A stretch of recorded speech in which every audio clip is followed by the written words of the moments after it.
Hi, and welcome to another session of my on-air feedback. Today I'm going to be looking at Crystal's video. She sent in a clip of just a little piece of Killing Me Softly. Thank you so much, Crystal.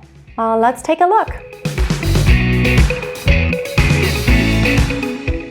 I felt all flushed with fever, embarrassed by the crowd. I felt he found my letters and read each one out loud. I prayed that he would finish, but he just kept right on, strumming my pain with his fingers, singing my life with his words, killing me softly with his song, killing me softly with his song, telling my whole life with his words, killing me softly with his song. Okay, awesome. So first of all, let me tell you, Crystal, you have a beautiful voice. It's amazing. Really beautiful instrument. Now, what I really think is awesome is that you're also singing a cappella, which is not easy, and you're totally staying in your key. That is awesome.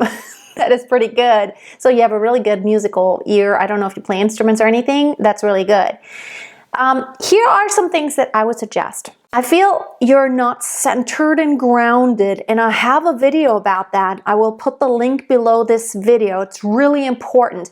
Being centered and grounded, meaning you don't fidget around. You really feel your center so that you can keep your continuous support and not let go. To have that continuous forward direction, phrasing wise, and also breath flow wise, that really helps you stay in control more. And secondly, which applies a lot to you here, is I think your breath would go a lot further if you did this. You know, really work on your posture and expansion when you inhale, and then keeping that expansion in place, and really from your diaphragm, from the bottom, very evenly using your airstream. Some level of compression, meaning whatever happens to your airstream before it even hits the vocal cords is very relevant. So how is the air? Is it dense, or is it kind of very loose? Is it wide? Is it like the airstream, is it really wide, or is it really condensed? So that compression that we get by really using support more, and by having that really nice even breath stream, that airstream, that really helps you, by being centered, getting more control. The second element of what I see, I don't think you're running out of air, but you breathe a lot wherever. Maybe not intentionally. While, of course, in some genres of pop music, you could just do whatever you want. It is a lot of work to breathe a lot, and then breathe again after one word, which you did here a couple times. Let's go through it one more time.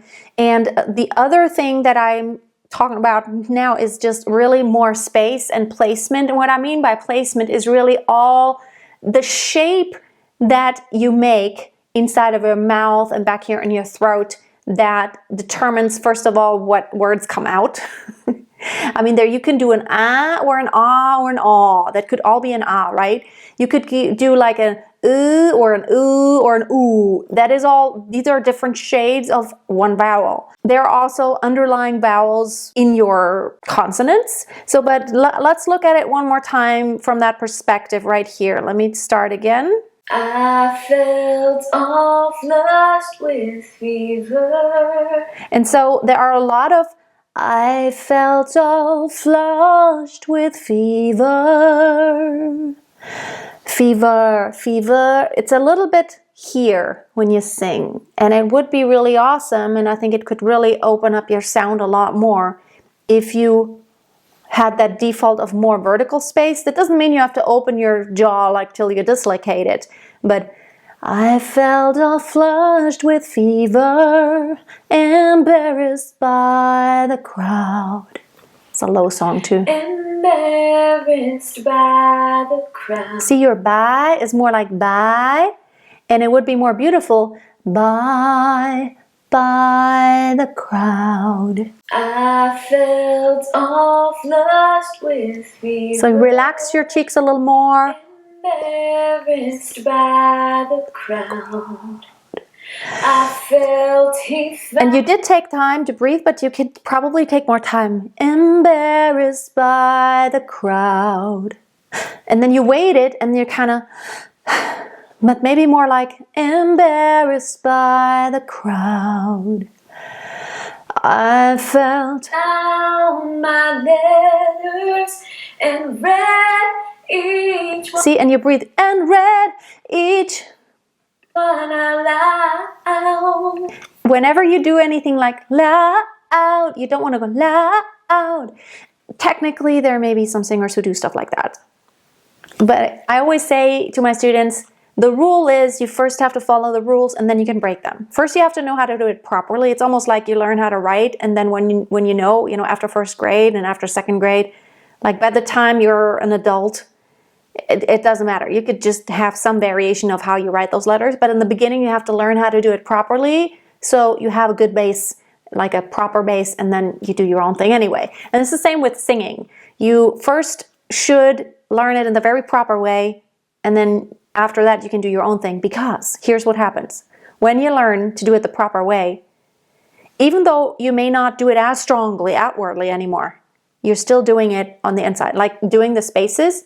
You may not see a lot of singers open up the spaces and do some of the things, but the muscles, if you have ever really done it the proper way, the muscles memorize that and you will automatically do a lot of that. So with your space here, it's the same. I pray that he would feel. And so if you trained yourself to do it properly, I pray that he would finish. That is a really short phrase, actually. It's not really long. So getting that on one breath and just training yourself to not have to interrupt the phrase all the time, so that then eventually, you could interrupt it if you wanted to, but only if you want to do it intentionally. And that to me is always the difference. It's like, did you do it intentionally, or is it something you always default to automatically and you can't cut it off? It's important to be able to turn it on and off. Anything you do, you want to be able to turn it on and off so that you can do what you want to do with your voice and are not dictated by your limitations, because that's just the only way you have ever done it. I think you know what I mean. It sounds beautiful what you're doing, but you could take it to another level. But he just kept right on. See? But he just kept right on. Or however, you breathed a couple times in that phrase. But he just kept right on strumming. You could really build and climax, which you can't really do when you interrupt the phrase with your breath. So let's watch your centeredness. Strumming my pain with his So it's a lot of this. Singing my life with his words, killing me softly with his song, killing me softly. Can you hear that on the top? There's this breathiness. Killing me softly. It would be a lot less work vocally. Killing me softly. You can go softly again. Or if you want to be intentionally soft, but what I hear is you want to be stronger on top, but there is not really good vocal cord closure. And that comes back down to that centeredness, compression, really engaging your support. So, okay, I'm going to wrap it up here. There's, even in a clip that's 1 minute 15, there's a lot to be said. And sometimes I just need to hear something for 10 seconds, and I probably can tell you a lot of what I think you could improve on to change the sound. Here's the thing. I always ask my students, so what is the sound you want? Is it the sound you want? How do you want the sound? What do you think is not okay about the quality in your voice right now, the sound? quality. And it's really all about being intentional. So if you want to be breathy, then that's good. If you want to be belting, that's good. But here's the thing. Are you doing it because you're being intentional, or are you doing it just because there's no other way you can do it? And that will limit you in the future. Probably, maybe you can't sing some kind of repertoire, some songs, because they require you to do the opposite of that. And my thing is always, you should respect what your voice naturally wants to do, but you of course want to expand your repertoire of the skills that you have. Thank you so much for watching. If you would also like to send me a video to get feedback on right here on YouTube, you can follow the link below. There are a lot of applications, but I picked the ones that I think I can teach the best lessons with. I would love to hear from you. Don't forget to check out my website, masteryourvoice.tv, also for tons of free stuff. I have a free 5-day belting challenge, a free 7 days to perfect support course, and lots of other free goodies on there. Check out my free Facebook group, Master Your Voice, to continue the conversation there and mingle with other singers from all over the world. Have a most wonderful day. See you next time. Until then, always keep a song in your heart and always keep on singing. Makes me feel sad for